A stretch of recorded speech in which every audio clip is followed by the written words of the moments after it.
မင်္ဂလာပွဲကိုဖျက်သိမ်းပြီးတော့မင်္ဂလာပွဲအသုံးပြုမဲ့ငွေကြေးကုန်ကျစရိတ်အားလုံးကိုငလင်ဘေးသင့်ပြည်သူတွေအတွက်လှူဒါန်းသွားမယ်ဖြိုကြီး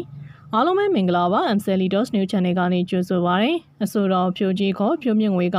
လာမယ့်ဧပြီလ9ရက်နေ့ရန်ကုန်မြို့ရှိ Governor Resident မှာကျင်းပမယ့်မင်္ဂလာပွဲကိုဖျက်သိမ်းပြီးမင်္ဂလာပွဲအသုံးပြုမဲ့ငွေကြေးကုန်ကျစရိတ်အားလုံးကိုငလင်ဘေးသင့်ပြည်သူတွေကိုလှူဒါန်းသွားမယ်လို့ဆိုပါတယ်မင်္ဂလာဆောင်ပွဲရန်အကုန်လုံးပြီးစီးစီစဉ်ထားပြီးတို့ပေမဲ့အမိမြန်မာပြည်သူတွေပြည်သားတွေဒီလိုဒုက္ခခက်ခဲနေတွေ့တဲ့အချိန်မှာကိုကပျော်ကြီးနဲ့မင်္ဂလာပွဲလုပ်ရမယ်ဆိုတော့ဘယ်လိုမှအဆင်မပြေကြောင်းဖျက်သိမ်းလိုက်ရခြင်းဖြစ်ပါတယ်။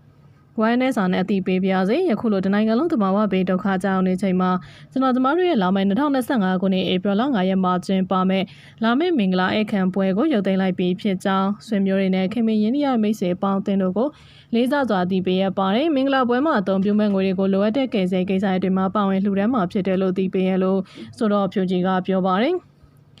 အဆိုပါမင်္ဂလာပွဲမတိုင်ခင်ဆိုတော့ဖြိုကြီးနဲ့ချစ်သူခိုင်မို့မို့တဲ့ရဲ့မင်္ဂလာဆွန်ကျဲလှူကိုမတ်လ14ရက်နေ့မနက်ပိုင်းကရန်ကုန်မြို့မဟာစီသာသနာရိပ်သာမှာကျင်းပခဲ့ရလည်းဖြစ်ပါတယ်ဒီလိုပြည်သူတွေဘက်ကနေအများနဲ့ရည်တည်ပေးတဲ့သူတွေဟာပြည်သက်တွေကလည်းအများနဲ့ဆက်လက်ပြောင်းအားပေးကြပါ